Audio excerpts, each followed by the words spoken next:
Donc, comme on le sait, la paracha de cette semaine, la paracha Trouma, la paracha de la semaine prochaine, la paracha Tetzavé, et ensuite deux autres parachutes à la fin du Chumash Shemot qui concluent le Chumash Shemot sont consacrés, toutes ces parachutes sont consacrées au tabernacle. Et, pardon? Très indigeste. Et Zéou, on est là pour rendre ça digeste. C'est-à-dire pour essayer de comprendre un peu les secrets qui se cachent dans tout ce qui est marqué ici. Alors on va étudier quelques versets avec le commentaire de Munk sur la construction du Mishkan, le Mishkan. Et je vous lis les versets d'abord qui vont être commentés ici. Il y a de très belles choses qui sont rapportées ici. Et tu feras, je vous traduis d'abord, et tu feras le Mishkan, le tabernacle, de 10 tentures, de 10 tapis, Shesh Mozar, Utrelet Ve'argeman Vetolat Shani, fil d'azur, de pourpre et d'écarlate. Voilà, ça c'est le premier verset qui va être commenté, vous l'avez en haut de la page. Les sages du Midrash mettent l'accent sur le fait que l'Éternel délaisse sa glorieuse résidence céleste pour venir se révéler dans une modeste tente au milieu du désert, comme ceci a été noté dans notre commentaire déjà.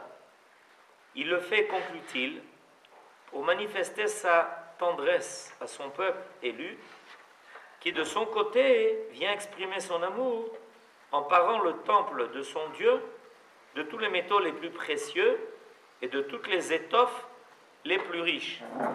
Ça s'appelle, dans Shirachirim, Ani Ledodi Vedodi Li. C'est-à-dire qu'il y a une réciprocité,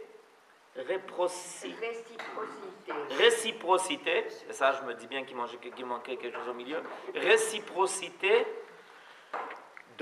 d'une volonté de rapprochement, C'est-à-dire que c'est évidemment, l'initiative vient de Akadosh Baruch Hu. Il faut toujours savoir que l'initiative vient de Akadosh Baruch Hu. C'est Akadosh Baruch Hu qui nous fait signe, en nous donnant l'ordre, et en fait le mérite. Parce que selon la Torah, recevoir un ordre, c'est toujours aussi un mérite. Recevoir un ordre dans un autre contexte, c'est être obligé de. Alors que recevoir un ordre dans le cadre divin, c'est recevoir le mérite de pouvoir.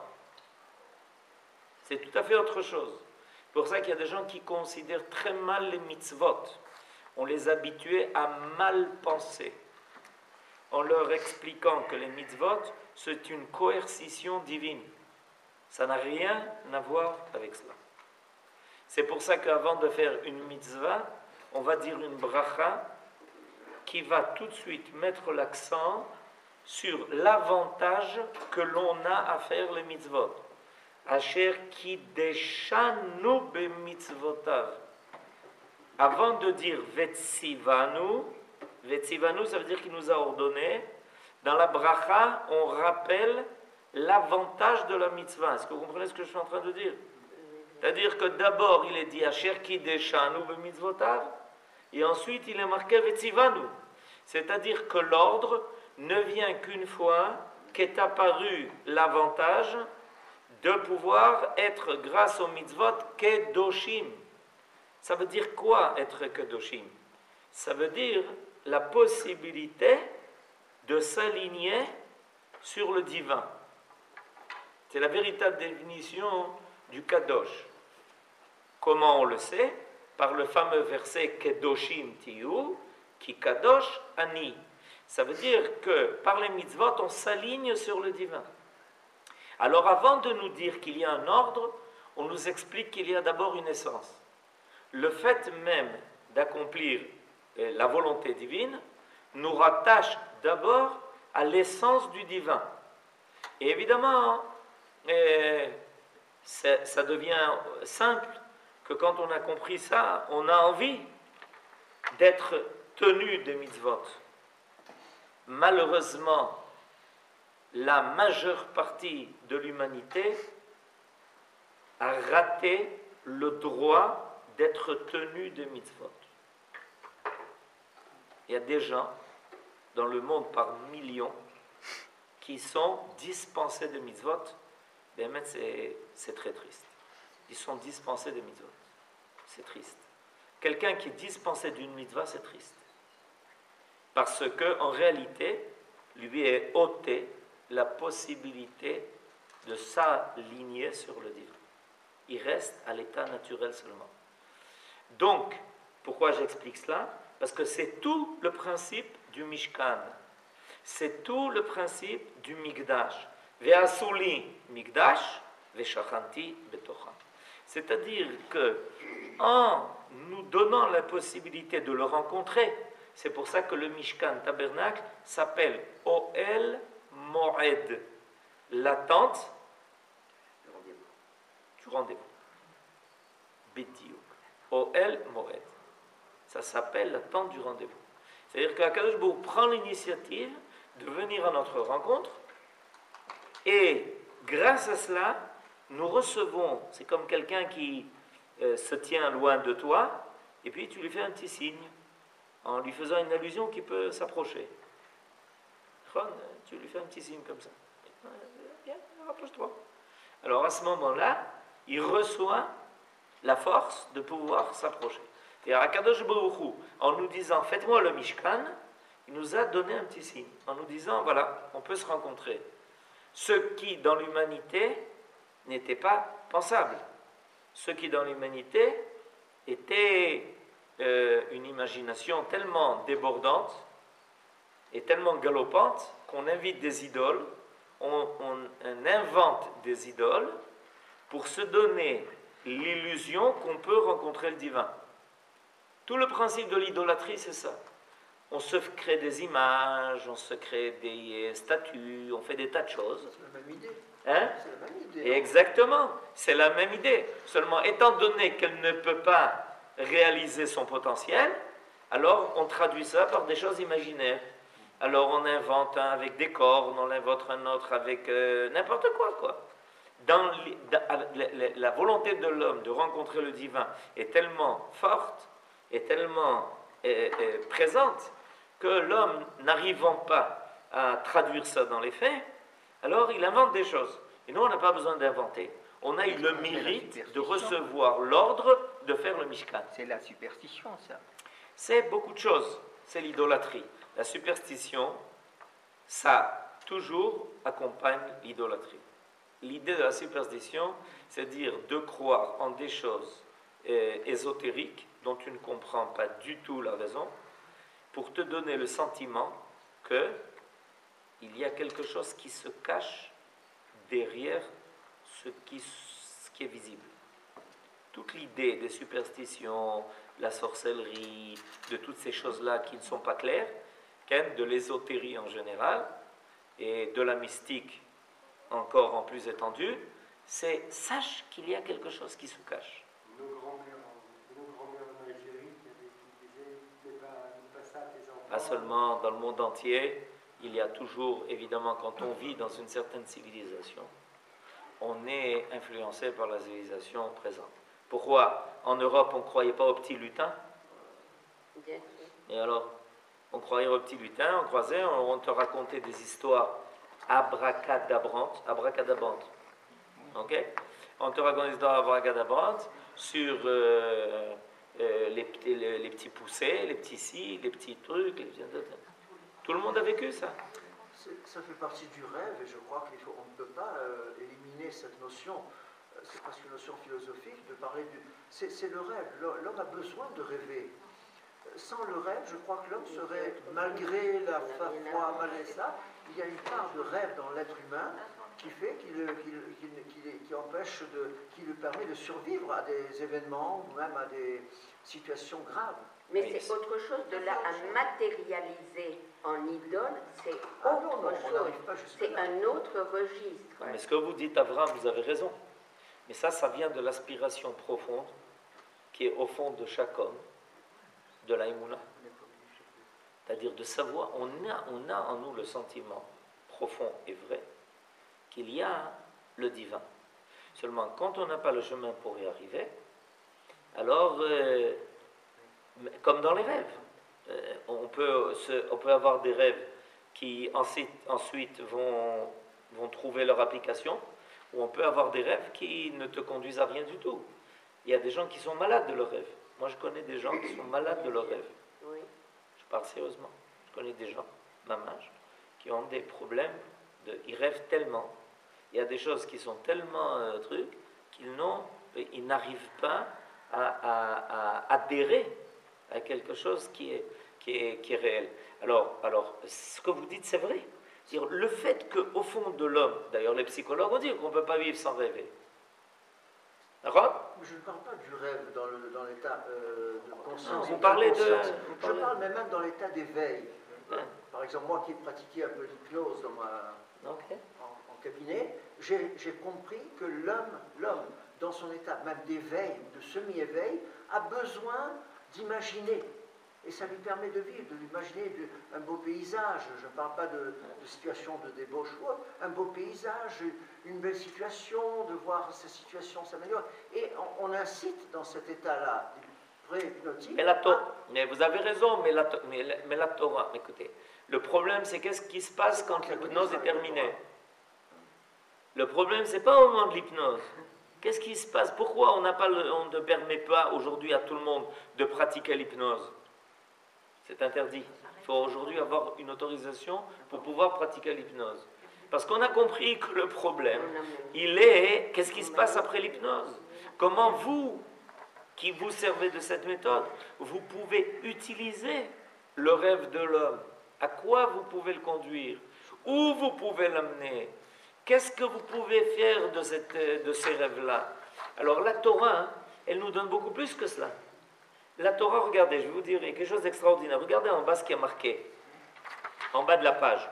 6, tu feras 50 agrafes d'or. Ok, vous avez vu? C'est-à-dire que comment on attachait les tentures en haut, les tentures qui servaient à couvrir le plafond, qui servait de plafond au tabernacle, en les agrafant avec des agrafes d'or. Regardez ce qui est marqué. Elles étaient fixées respectivement à chaque paire de nœuds et elles joignaient les deux assemblages l'un à l'autre. Au milieu des étoffes azurées qui formaient le plafond du sanctuaire, ces agrafes d'or apparaissaient comme des étoiles au firmament. On a le droit de rêver? On rentrait dans le Mishkan, on levait la tête, et qu'est-ce qu'on avait au-dessus de soi? Le ciel. Et qu'est-ce qu'on voyait dans ce ciel d'azur? Des étoiles. Alors pourquoi créer cette impression? Alors, celui qui veut se laisser au rêve en disant, voilà, vous avez raison, parce que celui qui venait au Mishkan, ça lui permettait de rêver, d'accord? Ça lui permettait tout d'un coup de penser au ciel, de penser aux étoiles. Réponse, Nachon. Mais pourquoi? La question toujours qu'on doit se poser, c'est, et pourquoi? Réponse, pour Edels, ce détail s'insère dans le cadre général du parallélisme établi entre le sanctuaire et l'image du macrocosme, c'est-à-dire de l'univers. En d'autres termes, l'idée est la suivante. Quand l'homme se trouve dans l'univers, ok? Quel est en réalité son contact avec l'ensemble de l'univers? Pratiquement inconscient. L'homme ne peut pas avoir contact avec l'univers. C'est trop grand pour lui. C'est pas sa dimension. Faites cet essai une fois et essayez de rester à contempler le ciel, comme ça, un ciel qui est pur, etc. Et vous le contemplez. Vous sentez que vous êtes en train de vous perdre. C'est à l'infini. Où ça t'amène? Où tu vas avec ça? Et puis vous commencez à imaginer que ce n'est qu'une galaxie. Ah ok. Et on est une galaxie dans d'autres galaxies. Et alors on essaye d'imaginer d'autres galaxies. Et on va, et puis on disparaît. Alors qu'est-ce qu'on rencontre dans le Mishkan? On rencontre l'image du Olam, mais à la portée de l'homme, avec la découverte que dans cela il y a quelque chose de divin. C'est-à-dire que quand l'homme ne peut pas rencontrer quelque chose qui est à son échelle, en réalité, la rencontre avec l'infini ne le mène finalement à rien. Parce qu'il se perd, parce qu'il n'a pas de point de repère, parce qu'il n'est pas intégré, parce que ce n'est pas sa dimension. Donc, quelle est ma place? Alors c'est pour ça qu'il y a des gens qui arrivent à des tas de conclusions. En réalité, un homme, c'est rien. Nahon, c'est vrai. Quand tu prends l'infini et que même la nuit, prenez la nuit, mettez-vous sous le ciel étoilé et commencez à regarder les étoiles et essayez de les compter, vous n'arrivez pas. Essayez de vous imaginer où sont ces étoiles, tu n'y arrives pas. Qu'est-ce qui se cache derrière ces étoiles? Tu n'y arrives pas. On est bien d'accord? Ça vous est déjà arrivé de voir le ciel avec les étoiles? Je vous recommande vivement. Vous êtes d'accord?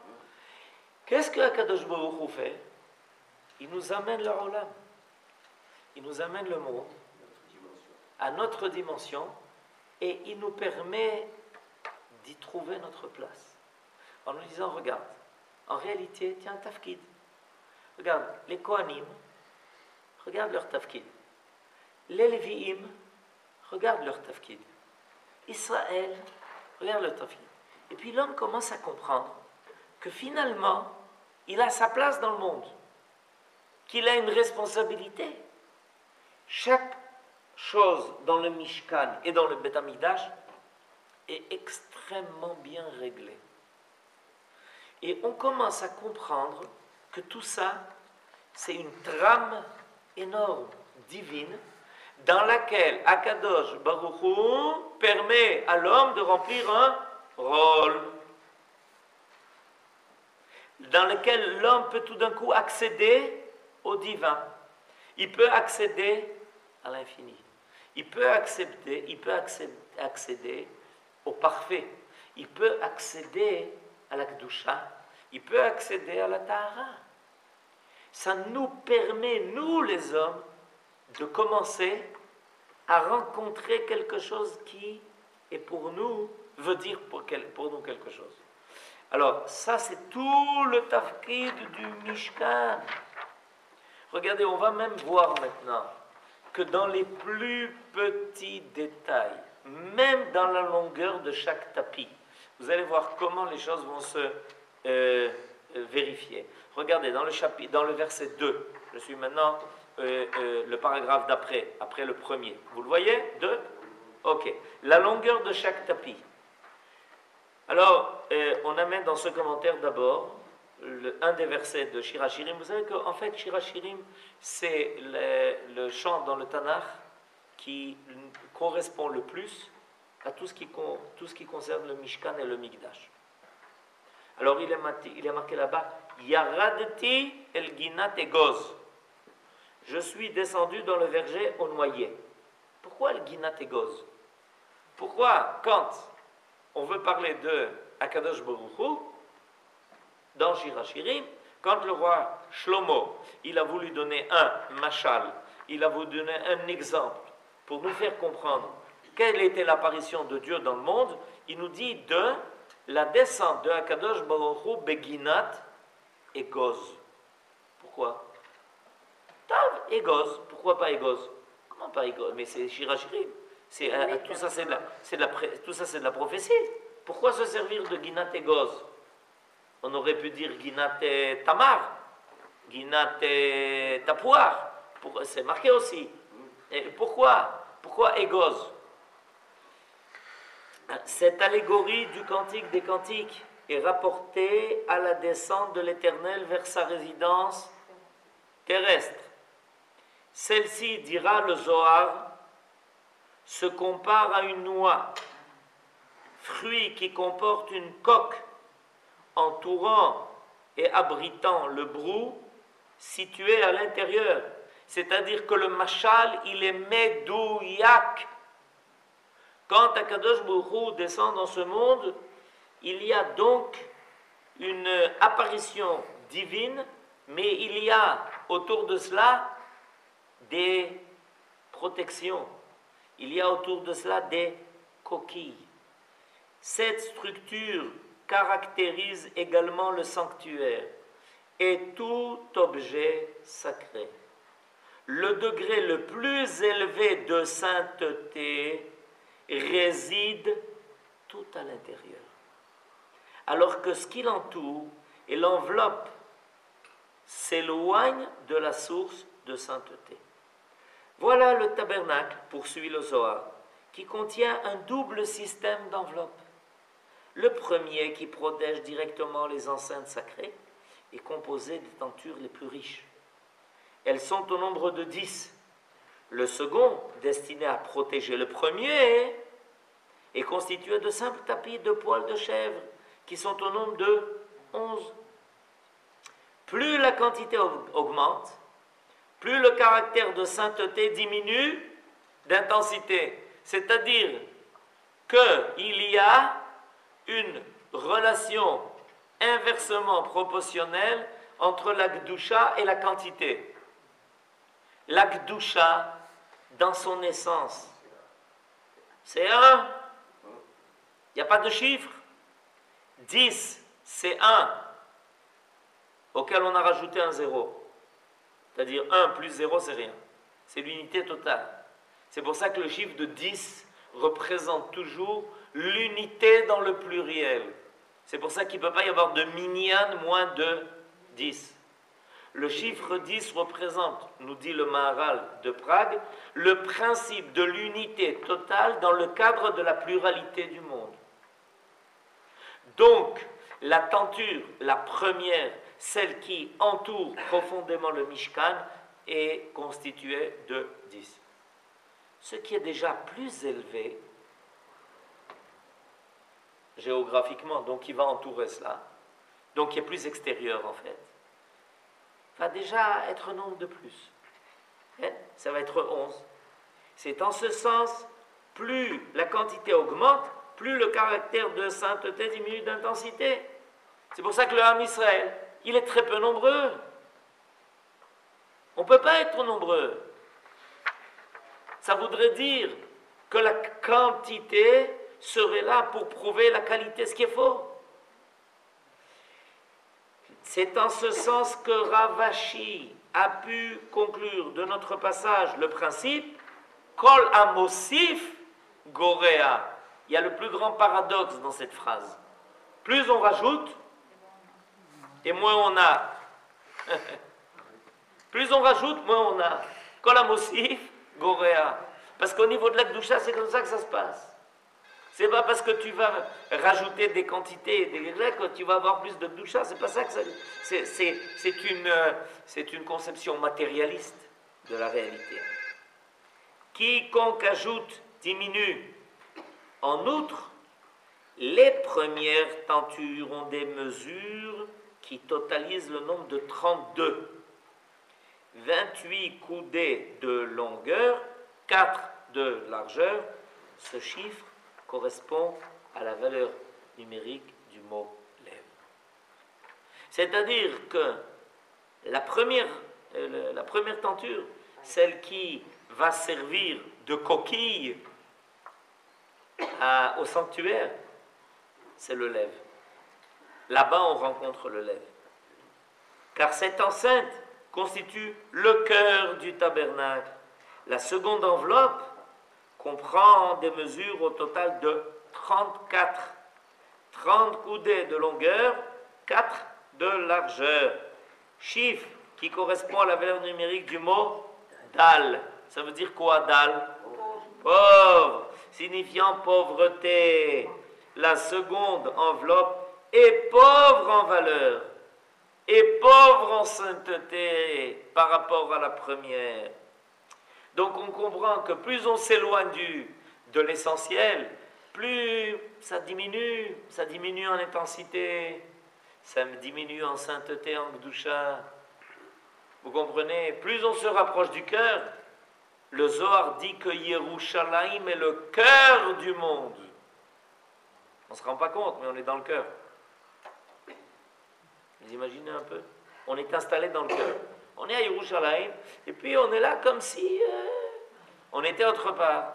Oui, bien sûr. C'est comme quelqu'un qui est au cœur du cyclone. Il sent rien. Tout bout autour de lui, et lui, il est au cœur. Il est au milieu. Le lève. Toutefois, étant donné qu'elle sert à couvrir les lieux sacrés, même cette couche extérieure, elle est préparée avec des soins exceptionnels en vue de la préserver de toute impureté. C'est-à-dire que, évidemment, tout ce qui est rattaché au Kodesh est Kadosh. Mais il y a des degrés. Le but, c'est d'aller jusqu'au cœur. C'est pour ça que finalement, la Torah nous oblige, en fait, nous invite, en fait, nous donne le mérite de 3 fois par an nous présenter et venir pour les 3 fêtes de pèlerinage, à Pessah, c'est bientôt, à Shavuot et à Sukkot. Venir au cœur, ne pas rester sur la périphérie. Quand on est... Alors évidemment, il y a des niveaux. Et il y a une Mishnah qui vous enseigne. Quand on est en dehors d'Eretz Israël, on est dans la périphérie de l'histoire. Quand on arrive en Eretz Israël, on touche déjà l'essence de l'histoire. Quand on arrive à Yerushalayim, on est déjà dans le cœur. Et quand on est dans le Beth Amidash, on est dans l'intérieur du cœur, là où se cache la vie, là où se cache l'essentiel. C'est ça qui est extraordinaire. Quand on commence à étudier les détails du Mishkan, Avraham, on s'aperçoit que c'est non seulement digérable, mais qu'on voudrait en savoir encore un peu plus. Shabbat Shalom.